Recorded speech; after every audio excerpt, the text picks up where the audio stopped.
तुकडे मला दिले होते, त्याच्या तुकड्यांच्या पाठीमागे एका माणसाचं चित्र होतं. मी पहिल्यांदा माणूस जोडला, उलटून बघितलं, जग आपोआपच जोडलं गेलं होतं. आज समोर नजर टाकली आम्ही आणि लक्षात आलं सकळ मराठा समाजानं हा संबंध माणूस जोडलाय. आजचा दिवस उलटू द्या, उद्या जग जोडलेलं तुम्हाला याच देहीन याच डोळा दिसल्याशिवाय राहणार नाही. हे सगळं संस्कारांचं वारा आमच्या अंतःकरणामध्ये फिरला कुठून? शिवछत्रपतींचा नामघोष काळचा मध्ये कोरला कुठून?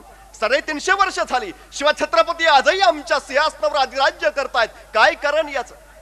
परवाची गोष्ट, पुणे पंगलोर महामार्गावर एका हिरो होंडा गाडीवर नवरा बायको आणि त्यांचा छोटासा 10-12 वर्षाचा मुलगा गाडीवर बसले होते. पावसाळ्याचे दिवस होते. पावसाळ्यावरती हायवेवरनं यांची गाडी भयान वेगाने चालली होती. हिरो होंडाचा वेग वाढत होता, पावसाची रिपरिप ही वाढत होती.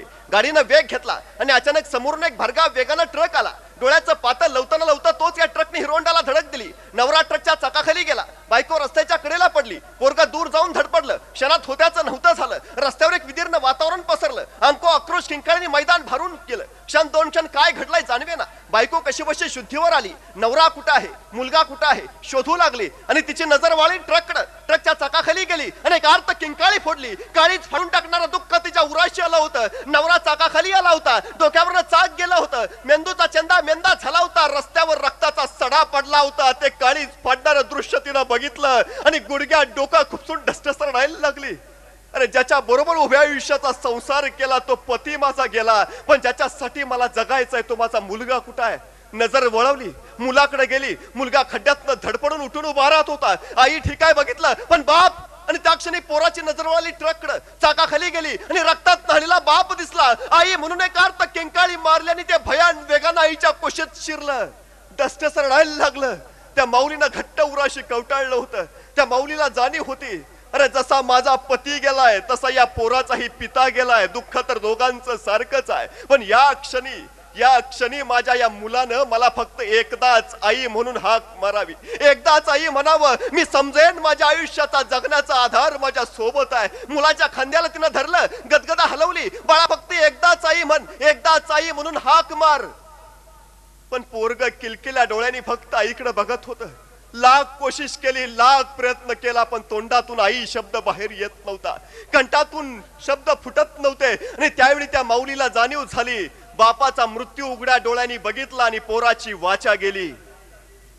त्या माऊलीला वाटलं आज नाही उद्या आपलं पोरग बोलेल, परवा बोलेल, तेरवा बोलेल. महिन्यानी, 2 महिन्यांनी, 4 महिन्यांनी, 6 महिन्यांनी, वर्षांनी, 1.5 वर्ष, 2 वर्ष, 2.5 वर्ष उलटून गेली. पोरग मुकच राहिलं. एके दिवशी ती आई आपल्या त्या मुलाला घेऊन शाळेच्या स्नेहसंमेलनाला गेले. रंगमंचावरच्या समोरच्या खुर्च्यावर स्थानापन्न झाले. रंगमंचावर एक कार्यक्रम सुरू झाला, नाटक झालं, गाणं झालं, कार्यक्रम झाला. पोरगा किलकिल्या डोळ्यांनी सगळं बघत होतं. आणि अचानक त्याच रंगमंचावर एका छावणीचं दृश्य दाखवलं गेलं आणि छावणी दिसल्याबरोबर पोरगा इतिहासामध्ये शिरलं. छावणीचा पडदा उघडला आणि समोर आला आमचा तानाजी, हातामध्ये लखलखती शमशेर घेतलेला. पाठीशी मावळे होते, हर हर महादेवचा गजर करत असणारे. आणि पोरानं टंदिशी खुर्चीवरनं उडी मारली. काय घडतंय ते बघायला लागलं. तानाजी गरजला होता. आधी लगीन कोंढाण्याचं, मग रायबाचं, आणि जय भवानीची किलकारी गरजली. आणि पोराच्या लक्षात आलं, अरे जार ती तानाजी आहे तर ती शिवछत्रपती इथंच असणार. हात घट्ट झाले, मुठी आवळल्या. तोपर्यंत शिवाजी येताना दिसले. पोराचा श्वास फुलला, रक्त साकळलं, सळसळलं. आणि एका उचित क्षणी पोराच्या तोंडातून हाक गेली, आई बघतो शिवाजी.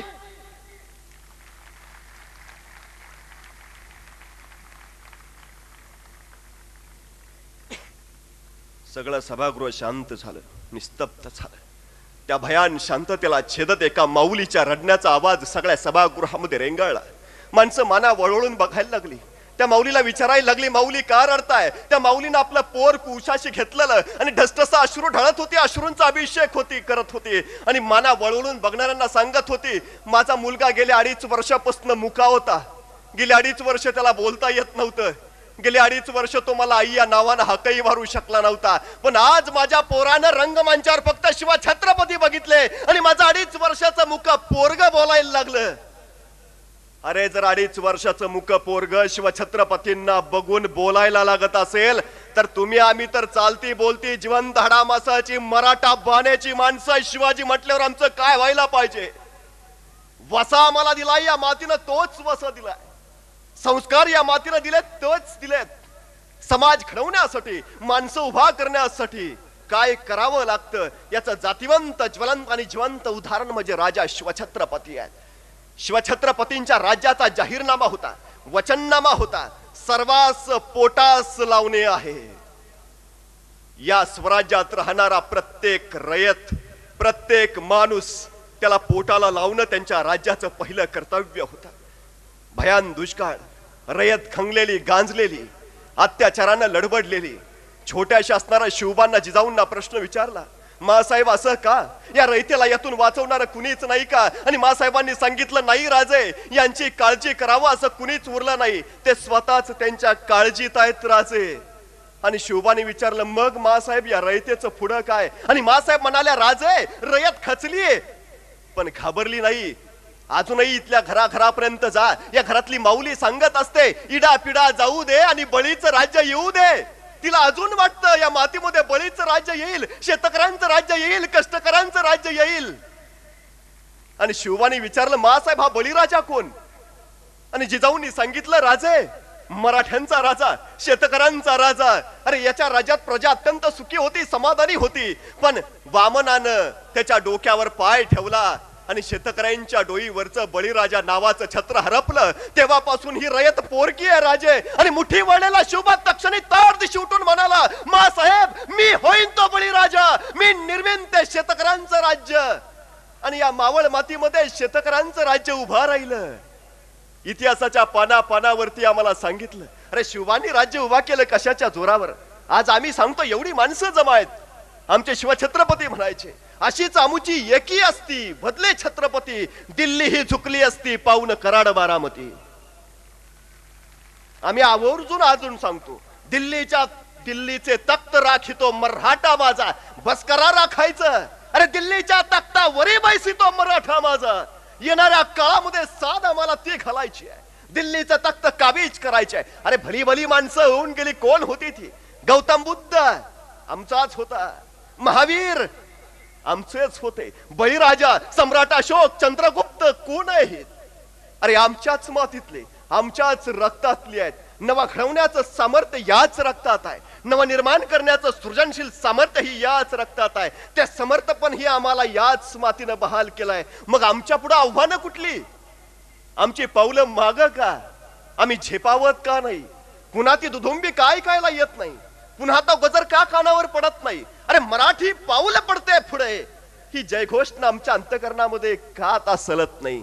कधीतरी काळजाला प्रश्न विचारले की मग आमच्या लक्षामध्ये येतं, या महाराष्ट्रातली पहिली सहकारी बँक मासाहेब जिजाऊंनी काढली 350 वर्षापूर्वी. आम्हाला माहिती नाही शेतकरी कसा जगवावा याचं प्रातिनिधिक स्वरूप शिवछत्रपतींनी दाखवलं. राज्यकारभार कसा करावा हे त्याच माऊलीनं सांगितलं. ज्या घरातली स्त्री पुढे असते तो समाजच पुढे असतो. आणि मराठ्यांच्या घरातली स्त्री इतिहासाच्या पानापानापासून नेहमीच पुढे आहे, हेही आमच्या लक्षात राहिलं पाहिजे. आमच्या पुढच्या प्रत्येक आव्हानाला सामोरं जाण्यासाठी आज पुन्हा आम्हाला त्या मासाहेब जिजाऊंची गरज आहे. आम्हाला वाटतं आज पुन्हा शिवछत्रपती असायला हवे होते, पण शिवछत्रपती घडण्यासाठी पहिल्यांदा आम्हाला जिजाऊ घडवावी लागेल. आणि मराठा स्त्रियांनी हे आव्हान पहिल्यांदा पेललं पाहिजे. शिवाजी जन्माला यावा पण तो दुसऱ्याच्या घरात, ही मनोवृत्ती जोपर्यंत आम्ही टाकून देत नाही तोपर्यंत पुन्हा एकदा मराठ्यांचं, सकल मराठ्यांचं राज्य यायला फार अवकाश आहे. याही घोषणा आमच्या अंतकरणामध्ये आल्या पाहिजे. वाचलं पाहिजे. पुस्तकाने मस्तक सुधारतं आणि जे मस्तक सुधारलेलं असतं ते कुणापुढेही नतमस्तक होत नाही. अरे पोटाची खळगी भरण्यापेक्षा पाठीचा कणा ताट ठेवण्यासाठीच मराठ्यांनी जगलं पाहिजे. हा संदेश आम्हाला त्या वशातून आल्या. आमचा वारसाही तोच आहे आणि आमच्या पुढचं आव्हानही सगळ्यात मोठं तेच आहे. कारण ज्या समाजाचा पाठीचा कणा झुकलेला नसतो त्या समाजाला भिकेचे डोहाळे कधीच लागत नाहीत. हाही आमचाच इतिहास आहे. आमची